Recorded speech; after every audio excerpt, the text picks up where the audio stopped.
Welcome forward again and once again into our discussion today, still about the beauty of your resilience.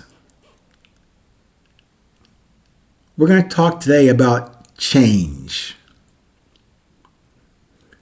I know back in the day, or maybe even today, you still hear that rejoinder, be the change that you want to see in the world. Nah. Nobody likes change. Or, at best, a very, very small sliver of the world population actually enjoys change. I'm one of those. But, for the majority, as a general statement, no one really likes change. And that, to me, is evident either by habit or by default or through some imposed training, mandates, or accepted threats as truth. Most rather just follow the herd over that cliff and then allow themselves to enjoy the ride to the bottom of the abyss full of promises that were promised to them. But pardon me, those who hate changes to the mass psychosis do have another option. Those who hate changes can embrace only a change that they can control. That kind of change they'll accept. A controlled change. But to me, that's quite the dichotomy and contradiction, isn't it? You don't control change any more than you could control your breathing or your heartbeat. That to me is a ridiculous position or hill to stand on and or defend. So for me, while that Stoic philosophy and statement of memento mori still applies to every part of this now, this moment, it never encourages you to dig in to a compromised hole and bury yourself there. That's not the intention of that statement. Memento mori means forward movement and progress and towards the perfect of you to complete the purpose and message you came here to deliver. Or this way, that you were sent here to deliver. To me, that, my friends, is change. But you certainly can reject or abjectly, directly, or indirectly resist and fight the presence of change in your otherwise presumed quiet and status quo and controlled world by you. Or by those you have outsourced responsibility and accountability for your world. I have observed this for myself, and mostly over the past 3 to 4 decades.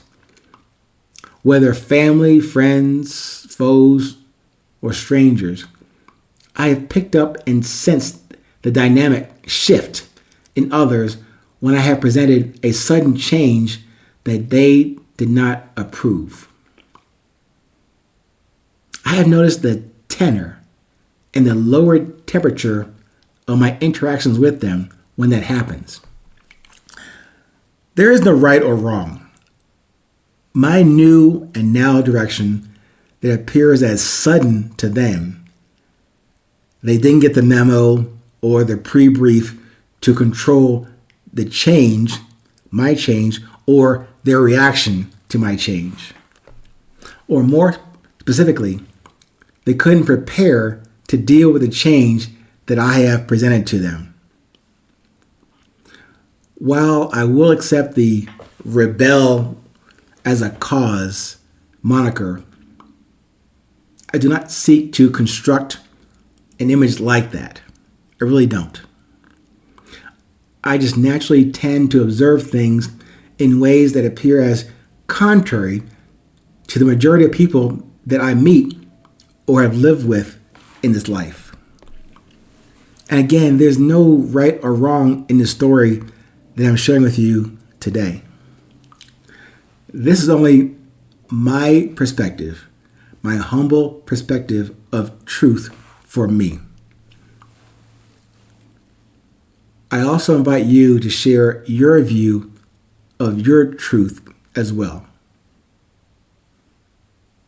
Maybe then we can all see the value and the raw truth of change that we can never control, but that we could choose to love.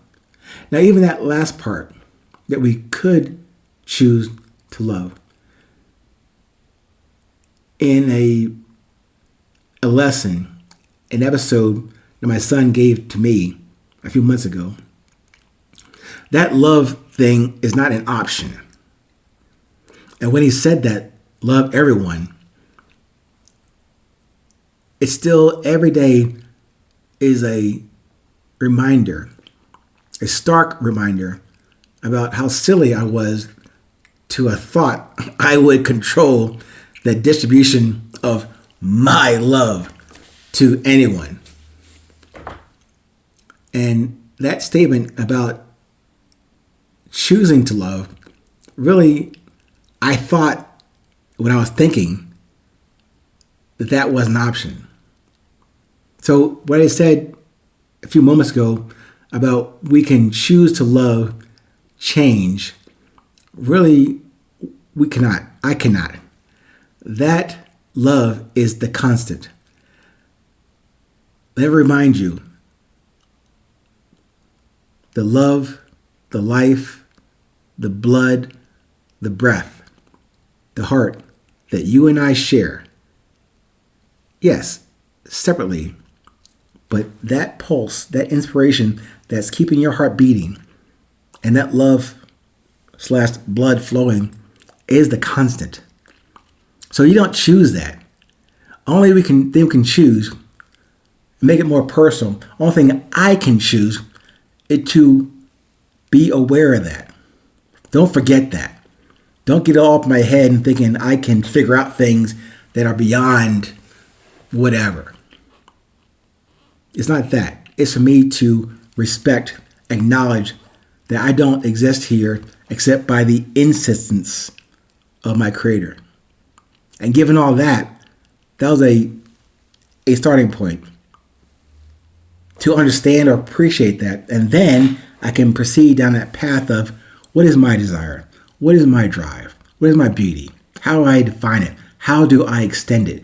And then if the baseline is you extend that purpose and message, just like what was extended to you and I with that love and that blood flowing through our bodies, that should be the metric that we should use. So, as far as change, look at it as love. Your love changes everything around you. At the same time, it's a constant change that you cannot live without. Stay present. Stay current. Remember, no matter where you are in this world, I'm here with you, and it's still 8:20.